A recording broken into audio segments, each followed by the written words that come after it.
Assalamualaikum warahmatullahi wabarakatuh dan salam sejahtera.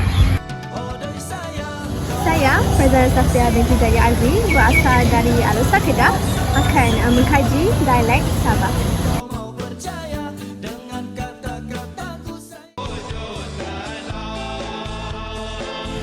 Saya Nur Abira Syahada binti Muhammad Saad berasal dari Pulau Kedah. Saya akan mengkaji dialek Kelantan.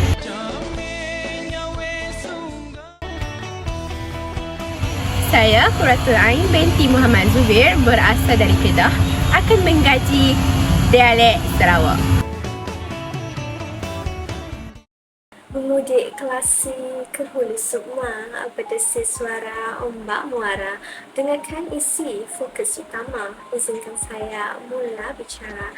Assalamualaikum warahmatullahi wabarakatuh. Kumpulan kami yang terdiri daripada saya sendiri, Faizal Safia binti Zaidi Azli, Amira Syuhada dan Quratul Ain akan membentangkan tugasan dua iaitu persembahan kumpulan bagi subjek fonetik dan fonologi BMMB 3183 iaitu berkaitan dengan aktiviti kebahasaan yang ada mengikut dialek di Malaysia yang telah dipilih. Saya berasal dari Alusa Kedah, jadi saya memilih dialek yang bertentangan dengan pertuturan harian yang saya selalu gunakan, bukan Penang, bukan juga Perlis tetapi dialek Sabah. Dalam tugasan ini, saya telah memilih untuk mengkaji dialek Sabah. Di sini, saya sertakan juga maklumat berkaitan responden yang telah saya tumbuhan, iaitu Anastasia Abigail Aliong, ataupun lebih dikenali sebagai Caca. Caca berasal dari Kota Marudu, Sabah. Dia merupakan pelajar PISMP tahun 1 semester 1 dari kelas Muzik B.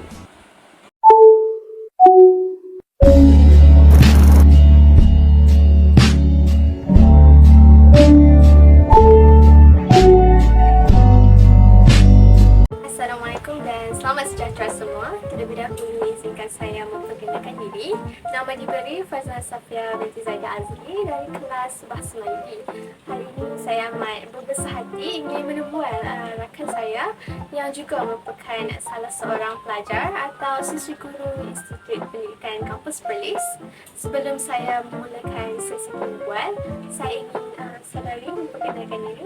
Baiklah, nama saya Anastasia Abigail Aliong atau lebih dikenali sebagai Caca dari kelas Muzik B. Saya berasal dari Sabah dan juga dibesarkan di Sabah. Hai dan salam sejahtera, Tasha. Saya pula dilahirkan di Labuan, tetapi dialek yang digunakan dalam pertuturan harian saya adalah dialek Kedah. Jadi saya agak tertanya-tanya dengan dialek yang digunakan oleh masyarakat di Sabah. Bagaimanakah dialek Sabah ini digunakan untuk menunjukkan lagi budaya masyarakat di Sabah?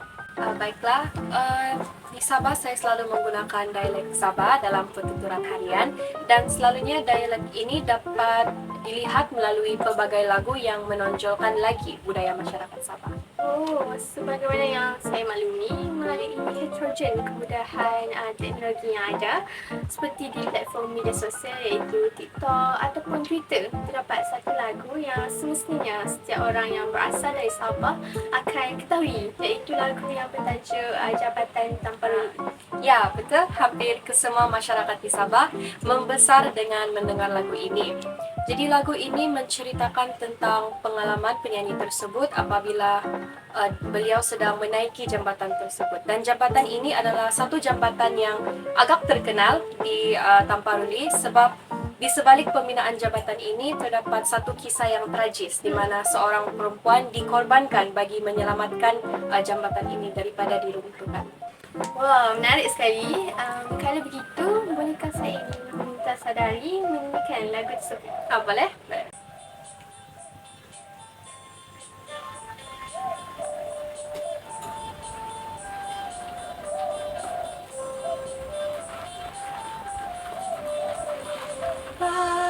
Papakan kudo sumun suido jambatan lo Tampar-Ruli baka setinggi oku Sumun sui do jambatan, jambatan do tanpa ruli. Papa kangku do baka setinggi aku. Silakan mau di kasutku, naratu ilo jambatan, tinggal podo sutaki, nowiku bumi. Untuk di hari tiga, tomulo tanpa ruli. Minggu supo hilo kada, mogi hundoka setinggi. Berdasarkan lagu yang dinyanyikan sebentar tadi, terdapat beberapa perkataan dalam dialek Sabah yang saya kurang fahami dan kurang jelas. Contohnya perkataan do, lo dan po dalam lagu ini banyak digunakan. Jadi apakah maksud bagi perkataan-perkataan tersebut? Bagi perkataan do, ia bermaksud itu. Jadi dalam konteks lagu ini tadi ada lirik yang mengatakan sumun sui doh jambatan. Doh jambatan itu bermaksud jambatan itu. Cumanya dalam bahasa dusun struktur ayat itu diterbalikkan. Dan bagi loh pula ia merupakan satu singkatan daripada ayat sebenar yaitu hilo. Hilo itu bermaksud di sana. Dan po pula dia boleh digunakan dalam dua konteks yaitu lagi atau dulu. Jadi dalam lirik tadi ada yang mengatakan tinggal podo stakim. Ia bermaksud tinggal lagi stakim saya. Oh, begitu. Jadi apakah pula maksud bagi perkataan semusui, bermaksud stakim dan bagi perkataan sumunsui ia bermaksud menaiki atau menyeberangi. Jadi dalam ayat tadi sumunsui do jambatan, penyanyi itu sedang menyeberangi jambatan itu. Dan bagi bakasut pula penyanyi itu ingin memberitahukan kepada pendengarnya bahwa dia sedang berkasut tinggi. Dan sutakin pula bermaksud stokin. Dan oku itu merujuk kepada saya atau aku. Okey, jadi semusui bermaksud menyeberangi. Okay. Seterusnya, bagaimanakah pula dengan ayat silakan no di kasutku dan juga mengusuk bom kilo dahan? Silakan no di kasutku itu silaka itu adalah satu kata seru. Dan penyanyi ini menggunakan kata seru silaka ataupun dalam bahasa Melayu celaka sebab kasutnya sudah jatuh ke dalam sungai dari jambatan. Dan mingusuk pohilok kadai, mingusuk itu bermaksud mencari. Dan po seperti yang saya katakan tadi boleh digunakan dalam konteks lagi atau dulu. Jadi dalam konteks ini po itu digunakan sebagai dulu. Jadi kalau terjemahkan ke dalam bahasa Melayu mencari dulu di kedai. Terdapat juga perkataan-perkataan lain seperti ontok, oku dan mogihum. Mogihum. Ontok bermaksud pada. Jadi dalam lirik tadi ontok hari tiga, ia bermaksud pada hari tiga. Dan tamu pula bermaksud pasar. Dan akhir sekali mogihum bermaksud mencari. Dalam bahasa dusun terdapat kata ayat-ayat yang berbeza, berbunyi berbeza tetapi mempunyai maksud yang sama. Jadi sebagai contoh seperti yang saya katakan tadi, mingusuk dan mogihum adalah dua ayat yang berbeza tetapi bermaksud yang sama yaitu mencari. Oh, tahu. Terima kasih Saudara Caca kerana sudi berkongsi informasi yang amat jelas dan bermakna sebentar tadi. Sama-sama.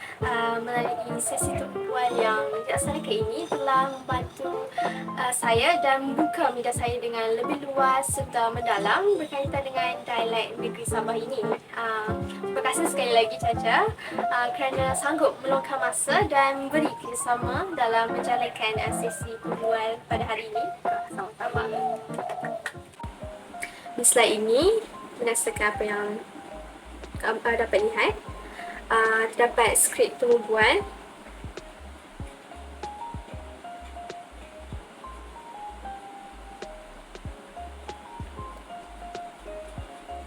Di dalam skrip temu bual ini terdapat banyak dialek Sabah yang telah digunakan.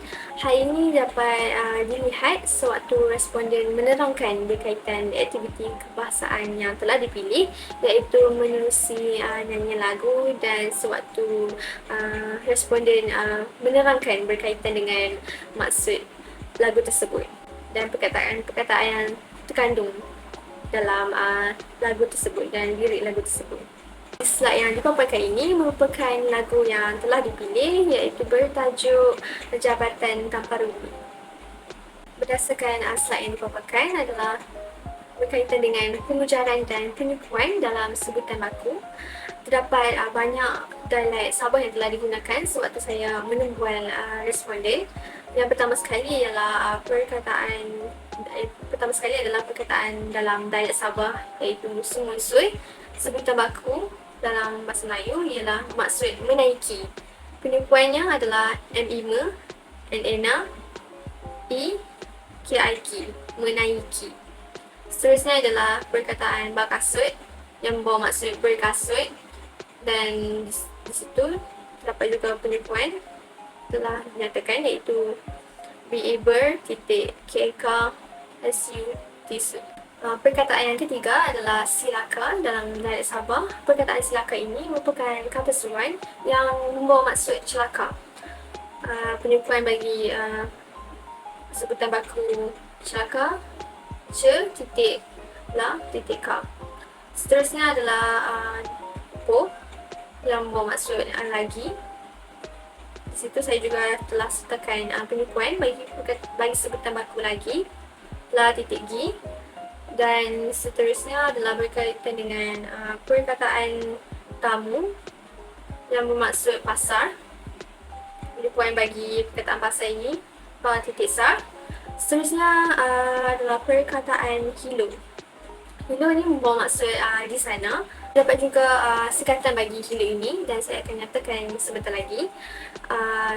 Saya juga telah sertakan penipuan bagi sebutan baku hilo ini, iaitu di sana, di jarak, na. Seterusnya perkataan mogihum. Mogihum bermaksud mencari. Penipuan bagi sebutan baku mencari adalah ri. Di slide seterusnya, iaitu berkaitan dengan pengujuran dan penipuan dalam sebutan baku dalam dialek Sabah. Perkataan oku. Oku ni bermaksud aku dalam Sabah, dan penipuan bagi sebutan baku aku ialah ku. Seterusnya adalah perkataan do. Do membawa maksud itu. Penipuan bagi sebutan baku itu, tu. Seperti yang saya kata tadi, terdapat juga singkatan bagi perkataan hilo ini, iaitu ungkapan lo. Lo ini sering digunakan juga bagi lebih mudah dan membawa maksud yang sama juga seperti hilo, iaitu bermaksud di sana. Penipuan bagi sebutan baku di sana ialah di jarak, na. Perkataan yang seterusnya, mingusuk. Mingusuk dan mingguhum membawa maksud yang sama, iaitu mencari, ri. Perkataan dialek Sabah yang seterusnya adalah perkataan po, membawa maksud dulu. Penipuan di sebutan baku dulu ini ialah lu. Perkataan yang ke-13 dalam dialek Sabah yang saya dapat kenal pasti adalah ontok. Ontok ini bermaksud pada. Penipuan bagi sebutan baku perkataan pada adalah da. Dan akhir sekali adalah perkataan kadai dalam dialek Sabah yang bermaksud kedai dalam bahasa Melayu. Penipuan sebutan baku kedai ialah dai. Kesemua ini merupakan antara kata dasar yang telah saya gunakan sewaktu sesi tembual. Pertama sekali adalah perkataan ingin, kemudian budaya, lagu, luas, lain, faham, jelas, dan akhir sekali adalah perkataan tinggi. Seperti yang kita sudah ketahui, dalam bahasa Melayu, kata terbitan dapat dibahagikan kepada 4 jenis, iaitu kata terbitan berawalan, kata terbitan berakhiran, kata terbitan berarbitan, dan akhir sekali kata terbitan bersesifat. Sewaktu saya menembual, terdapat pelbagai jenis kata terbitan yang telah saya gunakan. Pertama sekali adalah kata terbitan berawalan. Kata terbitan ini terhasil dengan adanya unsur imbuhan yang ditambahkan pada bahagian hadapan kata dasar. Di slide ini, pertama sekali kita dapat lihat perkataan meminta. Kata dasar bagi perkataan meminta ini adalah minta. Jadi, ini merupakan imbuhan awalan yang telah ditambah dan terhasilnya kata terbitan berawalan, iaitu meminta. Kemudian perkataan bermakna, merupakan imbuhan awalan yang telah ditambahkan kepada perkataan kepada kata dasar mana. Jadi, terhasillah perkataan bermakna. Seterusnya adalah kesemua. Semua merupakan kata dasar. Ke ialah imbuhan awalan. Selain itu, terdapat juga kata terbitan berakhiran, iaitu apabila terdapat unsur imbuhan yang hadir selepas kata dasar. Singkatan. Singkat merupakan kata dasar. An merupakan imbuhan akhiran yang telah ditambah. Dan terhasilnya kata terbitan berakhiran singkatan. Seterusnya, perkataan harian. Imbuhan akhiran yang digunakan dalam perkataan ini adalah an dan ditambah kepada kata dasar hari. Akhir sekali, kata terbitan berarbitan, iaitu apabila dua bahagian imbuhan yang hadir secara serentak pada awal dan juga akhir sesuatu perkataan itu. Contohnya iaitu perkataan semestinya.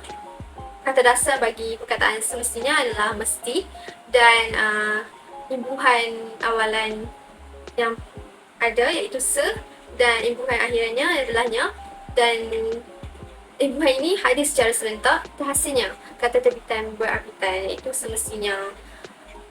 Contoh yang kedua adalah kemudahan. Kata dasar bagi perkataan kemudahan ini adalah mudah. Kemudian imbuhan yang ada adalah ke dan an, hadir secara serentak. Jadi, terhasillah kata terbitan berarbitan kemudahan. Dan akhir sekali adalah pertuturan. Sama juga seperti yang lain, seperti kemudahan dan juga semestinya. Per merupakan imbuhan awalan, an merupakan imbuhan akhiran yang hadir, tapi hadir secara serentak dan terhasillah kata terbitan berarbitan bagi perkataan pertuturan ini. Akhir sekali, kita lihat pula kepada slide berkaitan dengan kata pinjaman. Terdapat 8 kata pinjaman yang berlainan yang telah saya kenal pasti. Pertama sekali adalah perkataan siswi. Siswi ini berasal dari bahasa Arab iaitu talibah yang bermaksud pelajar perempuan. Dalam konteks bahasa Melayu, siswi merujuk secara khusus kepada pelajar perempuan, terutamanya pada pelajar peringkat institusi pendidikan tinggi IPT. Yang kedua, perkataan kedua adalah heterogen, iaitu kata pinjaman dari bahasa Inggeris, heterogeneous.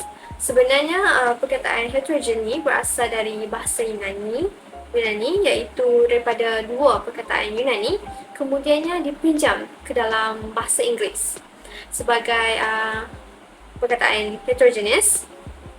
Melalui pengaruh bahasa Inggeris ini, istilah ini dipinjam ke dalam bahasa Melayu sebagai perkataan heterogen dan telah dikekalkan makna yang sama dalam bahasa Inggeris, sama seperti bahasa Inggeris, iaitu bermaksud terdiri daripada pelbagai jenis atau unsur yang berlainan. Yang ketiga pula adalah perkataan sadari, iaitu berasal daripada perkataan Sanskrit saudari yang bermaksud adik-beradik perempuan ataupun saudara perempuan. Dalam bahasa Melayu, saudari digunakan untuk merujuk kepada perempuan, khususnya dalam konteks formal atau sebagai panggilan hormat kepada wanita. Yang keempat adalah perkataan platform yang merupakan kata pinjaman dari bahasa Inggeris platform. Bahasa Melayu telah meminjam perkataan ini dan menggunakannya dalam konteks yang sama, iaitu bermaksud platform digital seperti platform media sosial. Yang kelima pula adalah perkataan minda yang berasal daripada perkataan manas dalam bahasa Sanskrit, yang bermaksud fikiran ataupun akal. Terdapat banyak perkataan Sanskrit dipinjam ke dalam bahasa Melayu. Minda adalah salah satu daripadanya dan juga membawa maksud yang sama. Dan keenam pula adalah perkataan informasi yang merupakan kata pinjaman dari bahasa Inggeris yang iaitu information. Dalam bahasa Melayu ada juga kata asli bagi informasi ini iaitu maklumat. Seterusnya yang ketujuh pula adalah perkataan celaka. Perkataan ini berasal daripada bahasa Sanskrit calaka yang bermaksud malang atau kesialan. Perkataan ini kemudian diserap ke dalam bahasa Melayu sebagai kata pinjaman dan membawa makna negatif yang sama, merujuk kepada nasib buruk, bahaya atau kejadian yang tidak diingini. Akhir sekali adalah perkataan sesi yang merupakan kata pinjaman dari bahasa Inggeris iaitu session. Okay, sekian itu sahaja daripada saya bagi dialek negeri Sabah. Dalam konteks ini, saya akan menganalisis dan membincangkan beberapa aspek penting iaitu tentang pengujaran dan pengukuhan dalam sebuah lagu, kata dasar, kata terbitan serta kata pinjaman.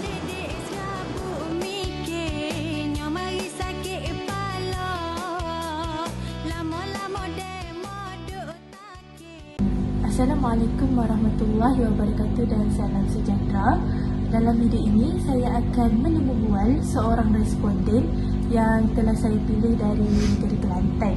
Jadi, bolehkah awak memperkenalkan diri awak dan ceritakan sedikit latar belakang mengenai diri awak? Okey, Assalamualaikum warahmatullahi wabarakatuh dan salam sejahtera.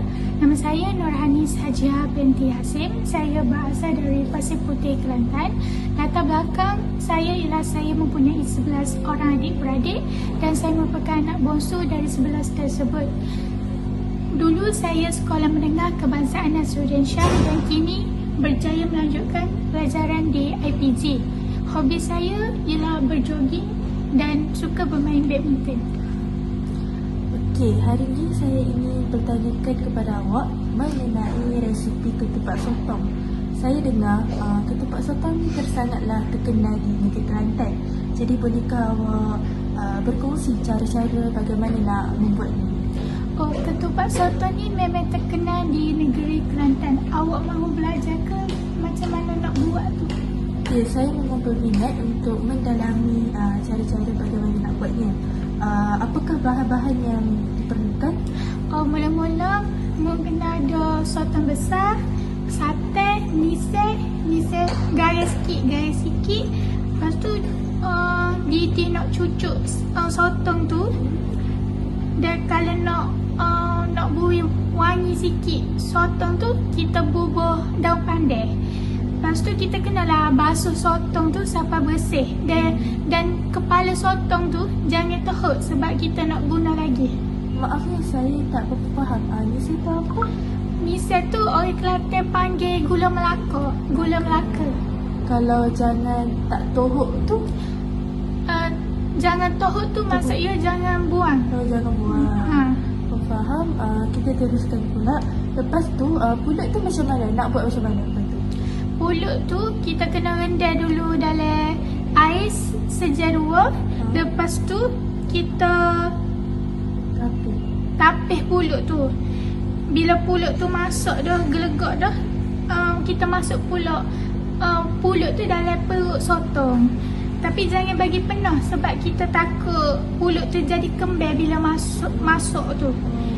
Lepas tu barulah kita boleh cucuk lidi di bawah sotong supaya pulut tu tak tubik lah. Apa yang dimaksudkan dengan tak tubik? Maksud tak tubik tu maknanya tak terkeluar lah. Kalau rendang tu pula? Oh, rendang tu maksudnya rendam dalam air. Oh, rendang. Okey. Kalau ketupat sotong ni dia ada kuah kan? Kuah dia tu kuah daripada santan. Jadi macam mana santan tu nak buat? Nak buat macam mana? Cara nak buat kuah sate ni mula-mula kena capur sate tu dengan misel. Lepas tu bubur garing lah sikit. Lepas tu kacang atas api kecil sampailah hancur. Bila kuah tu masuk gelegak dah, bolehlah masuk sotong tu dalam periuk. Lepas tu cuah kuah sate tu atas sotong. Masuk atas api slow sampai pulut tu kembang. Dia kuah tu jadi buka lah. Perkataan kembang tu apa maksud dia? Maksudnya kembang. Kembang bila kita masuk atas api. Yang kalau yang masak sampai gelegak, maksudnya masak tu gelegak tu macam mana? Gelegak tu maksudnya ya buih air tu ya buih gelembung-gelembung air di atas api tu. Cuah tu? Cuah tu maksudnya tuang lah. Tuang. Faham. Menarik bunyi dia mudah, tapi saya rasa saya kena cuba dulu kot. Awak ada tips-tips lain? Ada. Bila nak sotong tu tak saya bagi kerah, jangan masak lama-lama. Lepas tu selagi satu tip, kalau nak bagi tupak sotong tu wangi, bubuh daun pandan lah. Sampailah sotong tu cukup masak. Adalah boleh angkat Boleh angkat. Sekejap, buih tu macam mana? Buih tu maksudnya bagi ataupun letak lah. Faham. Terima kasih sebab sudi berkongsi resipi ketupat sotong kepada saya. InsyaAllah nanti saya akan cuba. Okey, sama-sama. Ini merupakan skrip temu bual yang telah saya guna semasa menemu bual responden tentang resipi ketupat sotong. Kajian ini melibatkan dialek Kelantan dan perbandingannya dengan sebutan baku. Dalam temu bual tersebut, saya berinteraksi dengan seorang responden dari Pasir Putih, Kelantan. Kami menguji beberapa perkataan dalam dialek Kelantan dan membandingkannya dengan sebutan baku. Contohnya, dalam dialek Kelantan, perkataan besar digunakan, tetapi dalam sebutan baku ia disebut sebagai besar. Begitu juga dengan letak yang diubah kepada letak dalam sebutan baku. Seterusnya, kita lihat kepada pengujaran dan penyukuan dalam sebutan baku. Dalam konteks bahasa Melayu, sebutan baku menekankan kepada pengucapan suku kata yang betul dan jelas. Penyukuan adalah satu proses di mana perkataan dipecahkan kepada suku-suku kata untuk memastikan sebutan yang tepat dan difahami oleh penutur dari pelbagai dialek. Sebagai contoh, kita boleh lihat perkataan dalam dialek besar dalam sebutan baku ialah besar. Kalu, kalau, letak, letak, kepala, kepala, misai, gula melaka, tohok, buang dan masak, masak. Kita lihat lagi dalam dialek boleh, iaitu sebutan baku ialah boleh, tak tubik iaitu tidak terkeluar, rendai yang bermaksud rendam, gare, garam, kembe, kembang, gelegok ialah gelegak dan cuah ialah tuang. Seterusnya, tokse iaitu tidak mahu, so satu, bui bagi, kuah ialah kuah, sate ialah santan, kena ialah kena dan haju bermaksud larut. Proses penyukuan ini memastikan setiap perkataan dalam sebutan baku diucapkan dengan jelas dan mengikuti peraturan fonetik yang standard. Seterusnya, kata dasar. Kita juga perlu memahami apa itu yang dikatakan sebagai kata dasar. Kata dasar ialah perkataan yang tidak mengalami sebarang perubahan bentuk. Sebagai contoh, dalam dialek Kelantan, perkataan boleh diubah kepada boleh dalam sebutan baku. Penyukuan di sini berubah daripada boleh kepada boleh mengikut peraturan sebutan baku. Perkataan seperti masak dalam dialek Kelantan akan diubah menjadi masak dalam sebutan baku, di mana penyukuan yang betul adalah masak. Jadi, antara kata dasar yang terdapat dalam skrip temu bual ialah basuh, buang, letak, masak, kacau, guna, rendam dan puluk. Selain itu, kata terbitan. Kata terbitan merupakan kata dasar yang mengalami perubahan dengan penambahan imbuhan. Contohnya, perkataan seperti melanjutkan atau diperlukan mengandungi imbuhan yang diucapkan dengan penyukuan yang tetap. Setiap suku kata dalam kata terbitan perlu diucapkan dengan jelas mengikut peraturan sebutan baku. Ini penting supaya maksud setiap perkataan dapat difahami dengan tepat. Antara kata terbitan yang terdapat ialah terkenal, melanjutkan, diperlukan, diperbuat, berkongsi, berminat, dimaksudkan serta bersihkan. Akhir sekali, kata pinjaman. Bahasa Melayu telah menerima banyak pengaruh daripada bahasa asing seperti Inggeris, Portugis dan Sanskrit. Contohnya, perkataan resipi berasal daripada bahasa Inggeris. Dalam sebutan baku, kita menyebutnya sebagai resipi. Selain itu, kata pinjaman seperti periuk berasal dari bahasa Portugis dan pandan berasal dari bahasa Sanskrit. Ia juga mengalami proses penyukuan yang disesuaikan dengan sistem fonetik bahasa Melayu. Proses penyukuan dalam kata pinjaman memastikan bahawa perkataan asing ini diucapkan dengan betul dan mengikut sebutan baku agar selaras dengan peraturan bahasa Melayu. Terdapat 8 kata pinjaman yang telah dikenal pasti ketika menjalankan aktiviti temu bual, iaitu resipi berasal dari bahasa Inggeris, badminton juga berasal dari bahasa Inggeris, periuk berasal dari bahasa Portugis, gula melaka berasal dari bahasa Portugis juga, santan berasal dari bahasa Jawa, pulut berasal dari bahasa Thailand, pandan berasal dari bahasa Sanskrit dan tips berasal dari bahasa Inggeris. Sebagai kesimpulan, pengujaran dan penyukuan dalam sebutan baku telah memainkan peranan penting dalam memastikan perkataan diucapkan dengan jelas dan standard. Ia membantu dalam pengajaran bahasa Melayu, terutamanya dalam mendidik penutur daripada pelbagai dialek untuk menggunakan sebutan yang seragam dan difahami oleh semua. Kata dasar, kata terbitan serta kata pinjaman semuanya melalui proses penyukuan untuk memastikan kejelasan dan ketepatan dalam pertuturan. Itu sahaja daripada saya. Sekian, terima kasih.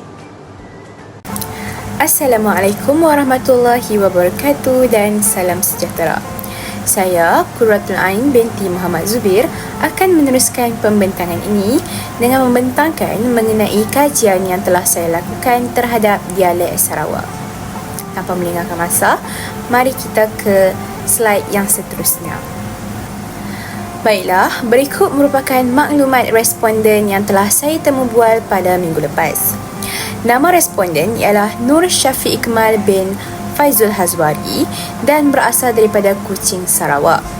Beliau juga merupakan pelajar PISMP tahun 1, SEM 1 Bimbingan dan Kaunseling Lepasan STPM.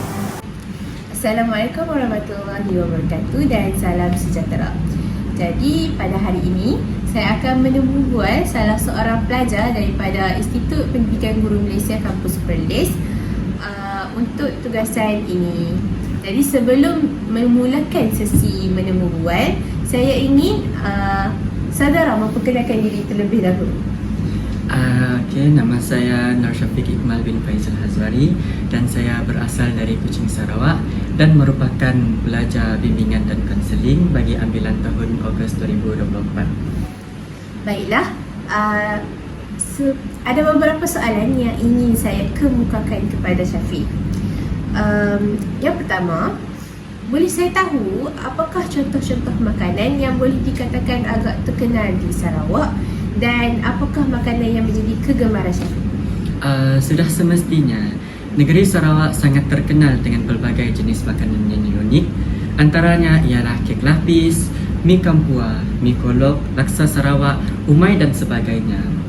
Bagi saya sangat menggemari mi kolok. Wah, sangat menarik. Bolehkah awak ceritakan bagaimana cara-cara untuk menghasilkan mi kolok tersebut? Boleh. First, kita sediakan bahan. Untuk mi, kita perlukan mi kolok, kicap manis, kicap pekat ABC, minyak masak dengan bawang merah. Lepas ya, bahan untuk sup dan hiasannya, kita perlukan sup bunjut, tauge, daging, daun sup dengan cabai merah. Dan untuk cabai kicap, kita perlu ada cabai, kicap dan bawang putih. Cara-cara masaknya juga ialah yang first, kita celur mi sampai lembut.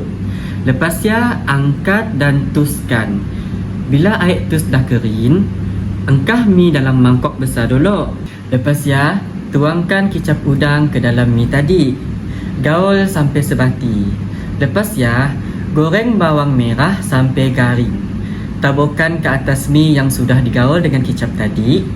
Angkah tepi dulu. Rebus daging dengan sup bunjut sampai empuk. Taburkan juga dengan garam dan serbuk secukup rasa. Toskan daging dan hiris nipis. Lepas ya, sediakan cabai kicap. Apabila semua bahan sudah siap, sedia untuk menjamu selera. Mi kolok merupakan antara makanan yang cukup terkenal di negeri Sarawak. Mi kolok merupakan mi sanggul yang direbus dan ditus serta dihidangkan bersama sup jernih sebagai kuah dan sos kicap. Mi kolok juga dihidangkan bersama beberapa hirisan daging ataupun ayam dan juga sayur sawi. Ianya dibawa masuk ke Sarawak oleh kaum Cina yang berhijrah ke negeri itu. Pada asalnya, hidangan ini tidak halal kerana menggunakan daging dan lemak khinzir. Namun, peredaran masa dan asimilasi kaum menyaksikan ramuan telah diubah suai supaya dapat dinikmati segenap lapisan masyarakat daripada pelbagai agama. Jadi, ini merupakan skrip yang telah saya perolehi daripada temu bual sebentar tadi.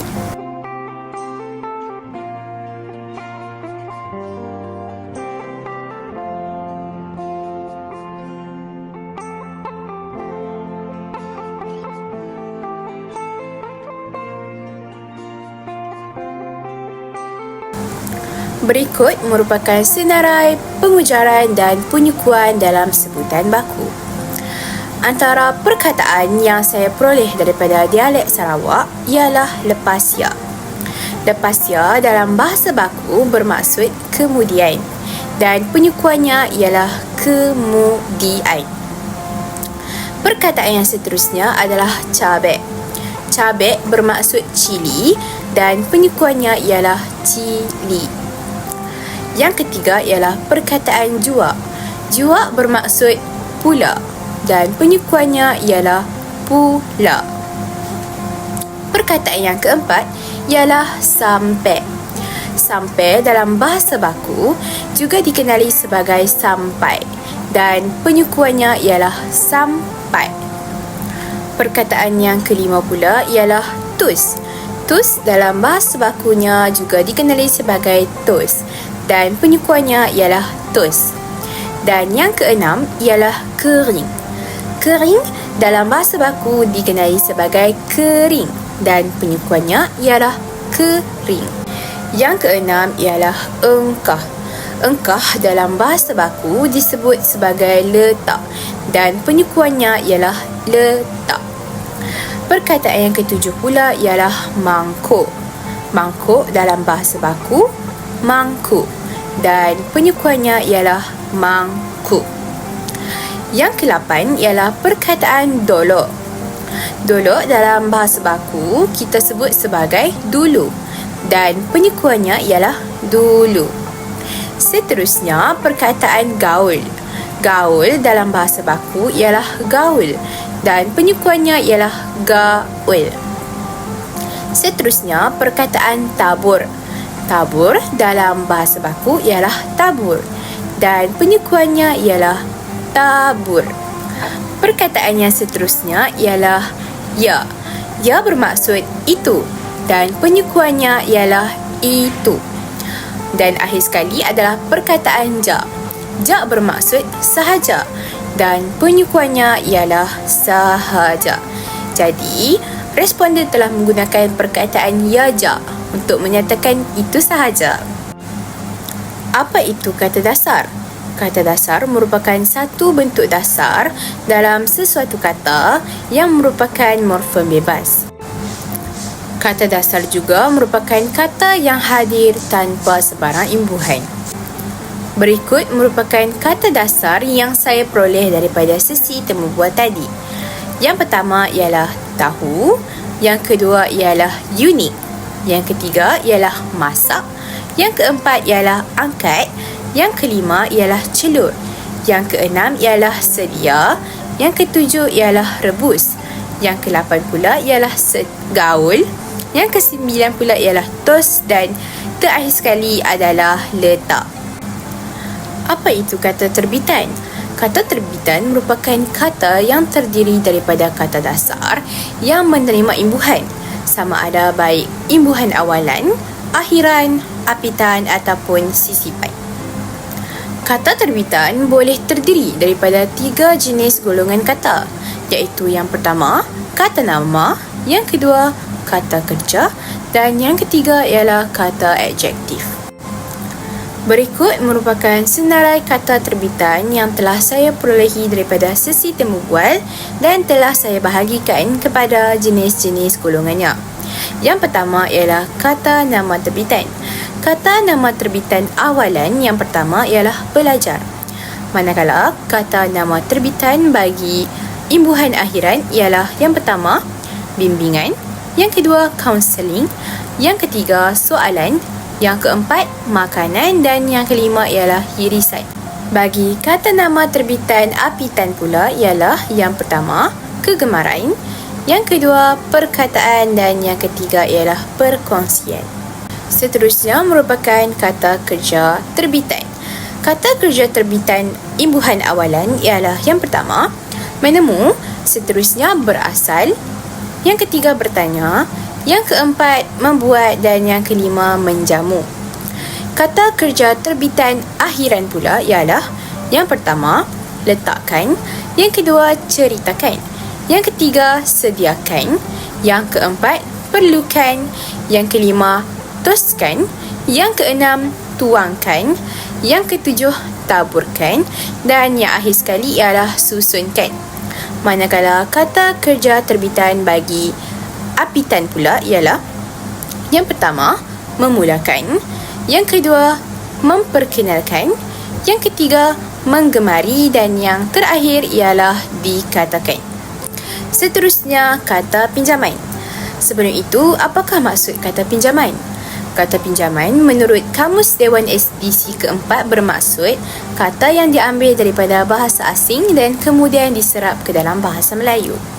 Dan berikut merupakan senarai kata pinjaman yang telah saya temui dalam skrip temu bual. Yang pertama ialah institut. Institut diambil daripada bahasa Inggeris iaitu institute. Yang kedua ialah recipe. Recipe juga berasal daripada bahasa Inggeris iaitu recipe. Dan yang ketiga ialah counselling yang juga berasal daripada perkataan Inggeris iaitu counselling. Dan yang keempat ialah bangsa. Bangsa berasal daripada bahasa Sanskrit iaitu vamsa. Yang kelima ialah buat. Buat juga berasal daripada perkataan Sanskrit iaitu void. Seterusnya merupakan perkataan cukup. Cukup berasal daripada bahasa Mandarin iaitu vugo. Dan seterusnya ialah perkataan mi yang berasal daripada bahasa Hokkien iaitu mi. Seterusnya, nama. Nama berasal daripada bahasa Sanskrit iaitu nam dan akhir sekali juga daripada bahasa Sanskrit iaitu rasa yang juga disebut sebagai rasa. Baiklah, itu sahaja pembentangan daripada kami bertiga bagi dialek Kelantan, dialek Sabah dan juga dialek Sarawak. Semoga apa yang kami bentangkan ini dapat memberi manfaat kepada kita semua. Sekian, terima kasih.